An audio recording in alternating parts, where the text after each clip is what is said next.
না, এভাবে আসলে হবে না। আমি বন্দিবাসায় আর থাকবো না।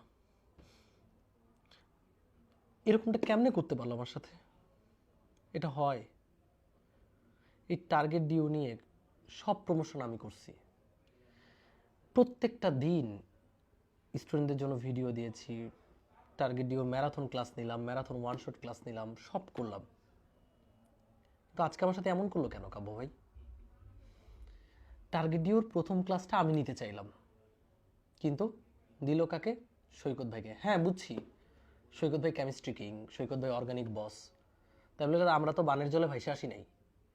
তো ক্লাসটা তো ফিজিক্স দিয়ে শুরু হয়, ফিজিক্স কেমিস্ট্রি ম্যাথ বায়োলজি, এভাবেই তো। তাহলে আমি কেন ক্লাস নিতে পারলাম না? আবার শুনতেছি আগামীকালও সৈকত ভাইয়ের ক্লাস, মানে 6 তারিখ 7 তারিখ 8 তারিখ সৈকত ভাইয়ের রসায়ন ক্লাস, এরপরে নাকি ফিজিক্স। এটা হইল? সেই জন্য মনের মধ্যে খুব কষ্ট। আমি আর এই কষ্ট নিয়ে থাকতে পারবো না। I am living BP. So তোমরা আমাকে কেউ মানে হচ্ছে থাকতে বইলো না, কেউ রিকোয়েস্ট করো না।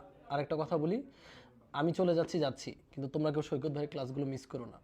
যত যত যাই হোক, অনেক জোস ক্লাস নেয় ভাইয়া, ক্লাস করো। টাটা।